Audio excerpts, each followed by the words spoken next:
Il y a deux types de bourses, la bourse entière et la demi-bourse.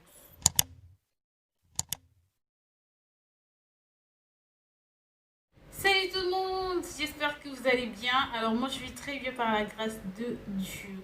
Je m'appelle Marianne Dédi. Si c'est pour la première fois que tu tombes sur ma chaîne, je t'invite tout simplement de liker et d'activer la cloche de notification afin de ne plus jamais manquer mes prochaines vidéos. On se retrouve aujourd'hui pour une nouvelle vidéo et cette vidéo d'aujourd'hui nous allons parler de la bourse. Ok, mais avant tout j'aimerais féliciter tous les bacheliers de cette année. Si tu as déjà reçu tes résultats, gloire à Dieu, je te félicite. Et ceux qui attendent encore leurs résultats et ceux qui sont en train de faire les examens, je vous félicite déjà en avance parce que je sais que la victoire est assurée. Et pour les personnes qui ont manqué à l'examen cette année, ne vous découragez pas, restez focus. Si ça n'a pas marché en 2020, ça marchera en 2021. Est-ce qu'il y a la bourse au Sénégal? Je dirais oui, il y a la bourse au Sénégal. Moi, j'étais boursière au pays et la bourse que j'avais chez moi au pays et la bourse que le gouvernement ou encore d'autres structures du Sénégal octroient aux étudiants, c'est très différent. Maintenant, ce que je vous parle, c'est une autre bourse. Et cette bourse, ça ne concerne pas seulement les Sénégalais. Cette bourse concerne les Sénégalais ainsi que les étrangers. Je vais vous expliquer comment ça se passe parce que avant de faire cette vidéo j'ai contacté une structure qui octroie des bourses. Ils m'ont communiqué toutes les informations possibles pour vous informer aussi. Donc soyez-en sûrs qu'on va parler des vraies choses. Ok, et en plus j'ai noté j'ai noté ces derniers temps, je note. Il y a deux types de bourses. On a la bourse entière et la demi-bourse. Quand je vous parle de bourse là, autant que je prononcerai le mot bourse, ne pensez pas à l'argent s'il vous plaît. C'est pas de l'argent que je vous parle. Ok, tu veux avoir une bourse ici. Ce qu'il faut faire d'abord, il va falloir que tu choisisses d'abord l'école. Parce que ce n'est pas toutes les écoles ici qui octroient des bourses. Il y a des écoles qui octroient des bourses. Donc, tu auras une liste des écoles et tu choisis d'abord l'école de ton choix. Je vais essayer de citer quelques écoles qui octroient des bourses cette année. Certaines écoles qui ont déjà annoncé. En fait, pour les autres écoles, ils n'ont pas encore annoncé, mais il y a une liste de certaines écoles qui ont déjà ouvert les bourses. Je vois par exemple HECM. HECM.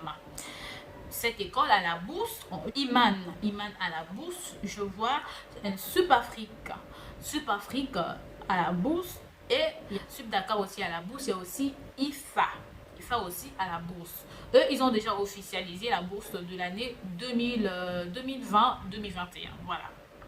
Les autres écoles aussi, sûrement, qui vont aussi annoncer. Et il y a aussi des écoles qui n'octroient jamais la bourse. Je vais essayer de vous citer certaines écoles qui n'octroient pas la bourse.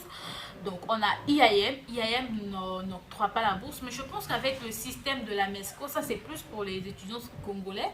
Et là, je ne sais pas si ça sera pareil, mais il y a eu une année où ils faisaient quand même une petite réduction. Je pense un truc de 7%, un truc comme ça, pour les inscriptions. Ouais. À IAM et c'était aussi avec IFAGE.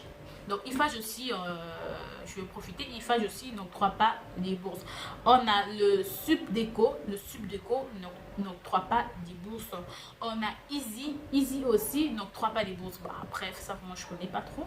Mais il y a aussi ISM. Bah, pour ISM, je ne sais pas vraiment pas vraiment s'ils ont des bourses, mais on peut dire un peu ISM parce que là j'ai vu sur la liste des écoles en cours, en fait, j'ai vu UKO, donc voilà pourquoi je ne veux pas mettre UKO sur les écoles qui n'octroient pas les bourses. Ok, comment ça se passe et qu'est-ce qu'il faut faire pour avoir cette bourse? Il y a des structures qui octroient des bourses ici au Sénégal. Tu te rapproches de la structure. Ça dépend. Chaque structure a son prix. Il y a d'autres structures, c'est 25 000. Il y a d'autres, c'est 20. Il y a d'autres, c'est 30. Bon, bref, je ne vous parle pas trop de ça. Donc, chaque structure a son prix. Tu pars, si c'est une bourse entière, on va te dire la bourse entière, c'est par exemple 50. Tu prends et on va te donner en fait comme une lettre de procuration et c'est cette lettre que tu vas aller à l'école avec cette lettre pour dire que j'ai eu la bourse et tu t'inscris maintenant en passe. Maintenant, parlons de la bourse entière. La bourse entière, c'est une bourse forfaitaire, c'est-à-dire vraiment c'est une réduction. C'est vraiment une réduction. Je vais vous expliquer. La bourse entière, dans certaines écoles, par exemple, ça c'est pour Iman, c'est juste l'exemple. Maintenant, quand tu as une bourse entière, tu dois payer 270 000 pour toute l'année en fait. Si c'est par exemple pour la première année, pour toute la première année. Ok? Maintenant, avant de commencer, il va falloir que tu donnes au moins quelque chose, comme 45 000 par exemple à Iman, tu vas donner 45 000, tu commences. Maintenant, le reste, c'est-à-dire tu vas faire 270 000 moins les 45 000 que tu vas donner au début. Le reste, tu peux diviser ça par 9 mois. Si vous allez faire 9 mois, tu peux diviser ça par 9 mois. Et je ne sais pas si ça donne combien calculer la base. Vous payez maintenant cette somme chaque fin du mois. Ça dépend aussi, ça dépend de vous. Vous pouvez commencer à, vous pouvez payer même deux fois. Non, je prends 100 000, je paye. Je prends 50 000, je paye deux fois et tout et tout. Ça dépend que de vous.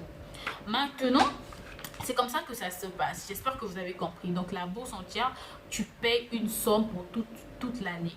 Il y a des écoles, la somme que tu as payée, y compris les frais de scolarité et la tenue à l'intérieur. Ok, ça c'est compris. J'espère que vous êtes trop intelligent. Maintenant, la demi-bourse.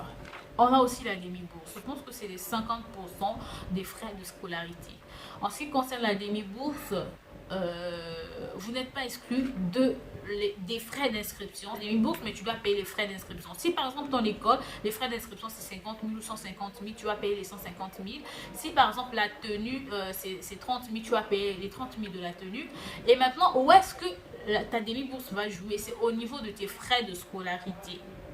Est-ce que vous me comprenez? J'espère que tu comprends.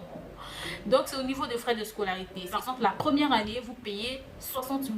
Tu vas commencer à payer 30 000 au lieu de payer 60 000. Mais les frais d'inscription ne changent pas et l'argent de la tenue aussi ne change pas.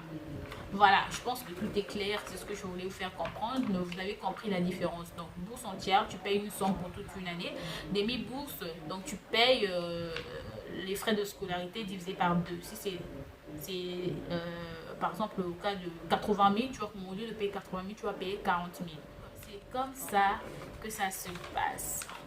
Donc si tu veux la bourse au Sénégal, la première des choses, tu choisis ton école. Après, tu te diriges vers une structure qui octroie des bourses. Tu prends la bourse et tu emmènes cette procuration à l'école et tu t'inscris, tu commences. Je vous rassure, il y a certaines personnes qui ont peur, qui disent que non, est-ce que c'est vrai? Oui, c'est vrai, tu peux fréquenter avec la bourse. Il y a des étudiants, bah, ça je vais peut-être choquer certaines personnes, il y a des étudiants qui sont ici au Sénégal, c'est un secret que je partage avec vous. Il y a des étudiants qui sont ici au Sénégal, les parents payent la scolarité, on leur envoie l'argent. Hein. On sait que l'école où vous êtes là, vous payez 80 000. Mais, hey, les enfants sont déjà boursiers. Mais les parents ne savent pas. Donc, on ne peut pas envoyer 80 000 là. L'étudiant, il enlève 40 000, il met de côté, il paye 40 000 seulement. Vous voyez. Mais c'est pas mauvais. C'est. Oh, je dis pas que je tolère pas ça, mais c'est pas aussi mauvais si par exemple tu épargnes cet argent pour faire quelque chose de bien après tes études, ou bien pour faire quelque chose de bien. Oui, mais en tant que l'école. Tu n'as pas de problème à l'école, donc ça va. Maintenant, le souci c'est où? C'est par rapport au choix de l'école, parce que c'est une liste des écoles qui est imposée. C'est-à-dire, tu ne veux pas vouloir aller fréquenter, par exemple, à IAM et tu cherches la bourse. Tu ne veux pas aller prendre, parce que IAM ne donne pas de bourse. Tu peux pas aller vouloir fréquenter, je ne sais pas, dans telle école, et bien tu cherches la bourse, mais cette école ne te donne pas de bourse. Donc, il faudrait que tu choisisses l'école parmi les écoles proposées. Ok? Mais moi, je vous conseillerais, avant de choisir une école, allez sur la liste des écoles reconnues par le CAMES, vous tapez, vous allez sûrement cibler les écoles et vous partez, vous choisissez les écoles. Il y a des écoles qui sont reconnues, qui offrent des bourses. Ce sont les mêmes écoles, la même formation qui est partout. Donc, si tu vois que tu veux avoir la bourse, c'est pas seulement pour les gens qui n'ont pas beaucoup d'argent, non, c'est pour tout le monde. Que tu aies l'argent, ceux dans ton école, l'école où tu as choisi, s'ils donnent des bourses, bah, je te conseillerais de prendre cette bourse pour alléger un peu la charge des parents. Et encore, c'est ouvert à tout le monde. Donc, c'était juste ça. Et je vais encore finir pour dire que n'oublie pas de t'abonner. Vous suivez les vidéos des autres, vous ne vous abonnez pas. À quoi ça sert de suivre mes vidéos sans s'abonner? Mais soyons gentils quand même.